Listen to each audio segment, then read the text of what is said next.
What's going on, Zionist Nation? Yeah. Yeah.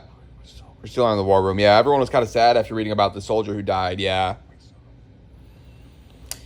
Yeah, they saw it. There's a lot of fluctuating. SNL came because there's a lot of fluctuating emotions. People go from crying their eyes out to getting furious, like furiously angry, gnashing their teeth. Yeah. They saw a guy like that. Anyway, we were reading this.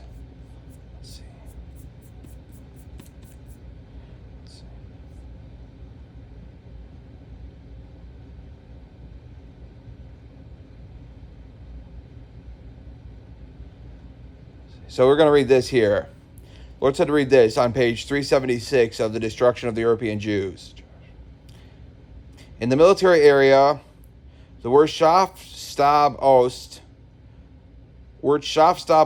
armed with the authority from the OKH, attempted to curb the looting by Eistensgruppen and army units. It was an uphill fight, and the spoils were hardly worth it. In one report, the Economy Inspectorate Center explained that by German standards, the Jewish clothes and underwear could be classified only as rags, Lumpen.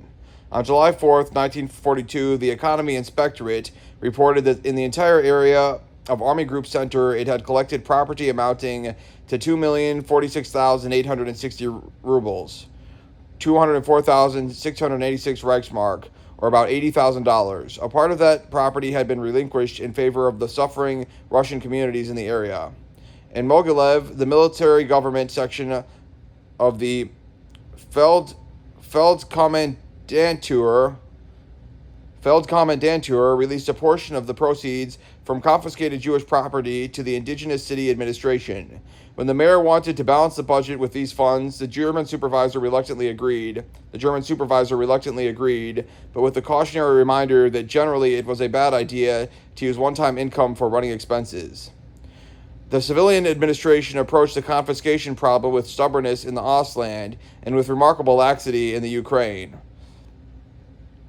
Reichskommissar Loos of the Ostland made a determined attempt to stop confiscation by the mobile killing units, collect all articles not essential for subsistence living from the Jews. There's a complicated long German word I'm not going to attempt to pronounce. Let's see, should I read it? No, I'm not going to read that garbage. From the Jews, and lay claim to Jewish property in possession of the civilian population.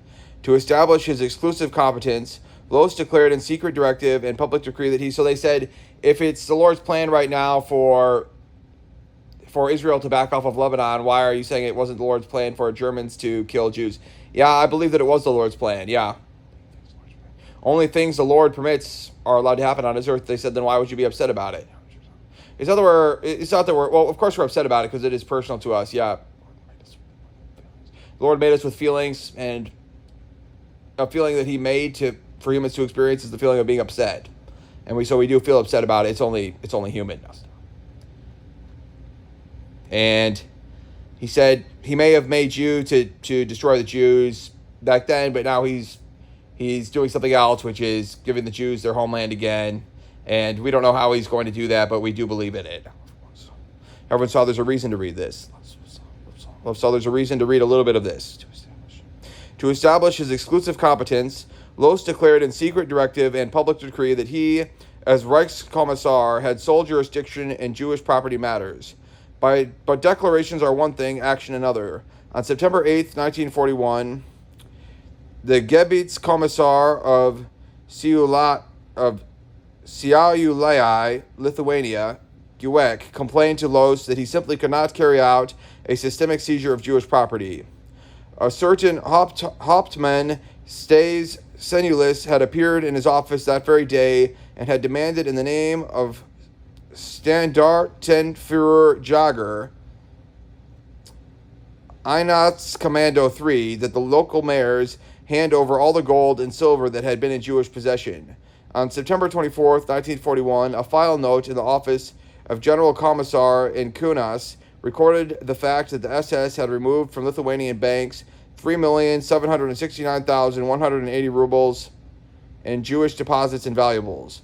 On September 25th, 1941, Loos wrote to the higher SS and police leader personally, Prutzman, pointing out that confiscations were in the exclusive province of the Reichskommissar. So what's going on in this? Yeah, have I been paying attention? It looks like they're confiscating Jewish shit, and they have this really bureaucratic way of going about it. And it has something to do with something to do with Lithuanian banks. They're doing it in Lithuania. Yeah, I don't really know exactly what's going on here. So it's worth thinking about for a little bit. This is something that happened. Yeah. Let's see. Los wrote to the higher SS and police leader personally, Prutzman, pointing out that confiscations were in the exclusive province of the Reichskommissar. I do not permit any sideswipes at Jewish property and expect to take all necessary measures to persuade your police officers to cease all self-empowered action. But there was very little he could do. On November 15th, 1941, that's 2 days after my birthday, Rosenberg and Himmler had a 4-hour discussion.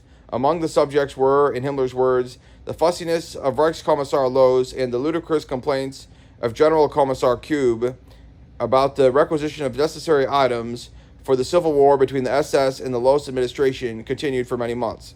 The SS and the police. The civil war between the SS and Loos administration continued for many months. At last, on October 13th, 1942, the Jewish expert of the Ostland Security Police, Burstum für Regier Unskrat Jagusk, conceded to the civil authorities jurisdiction in property disposals, but asserted on the basis of Führer Directive, a text of which has never been transmitted to the Reichskommissar, that the SS possessed the primary power, Federfrung, for lawmaking in all Jewish matters. Even in Loos's own apparatus, there were a number of conflicts. Initially, he had placed confiscatory powers into the hands of his general commissaire, instructing them to collect immediately all money, bank books, promissory notes, and valuables. In December 1941, stop right there. Yeah, we'll stop right there then. That's enough of that for right now. That's an interesting episode, yeah. I would like to read the whole book.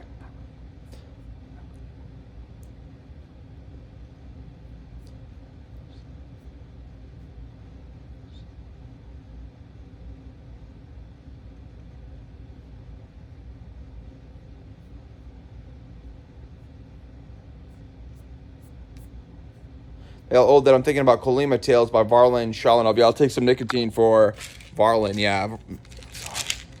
They saw it's good to take nicotine while thinking about Kolyma Tales. Hey, Josh. He's always talking about nicotine and don't ask. Okay, Josh. Imagine if you gave that guy some nicotine. Yeah, he would. Any of those guys in his stories? Yeah. I don't have any cigarettes, man, but I got some of these nicotine lozenges. Lozenge sounds kind of like a German word, doesn't it?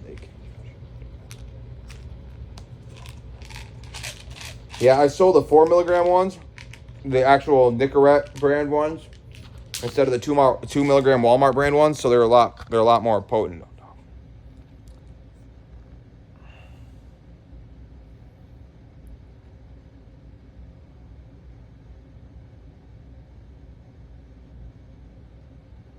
This is a pushover job. The hills glistened white with a tinge of blue, like loaves of sugar. Round and bare of forest, they were smothered with a layer of dense snow compacted by the winds. In the ravines, the snow was deep and firm. A man could stand on it. But on the slopes, it swelled up in enormous blisters. There were shrubs of Siberian dwarf cedar which lay flat on the ground to hibernate through the winter. Yeah, Julia apologized to me for saying I couldn't talk about what I wanted to talk about. Yeah, thank you, Julia. She said I mean it. Yeah, thanks, Julia. I accept your apology. She said I could talk about comedy as much as I want. Thanks, Julia. She said the Lord made her say that.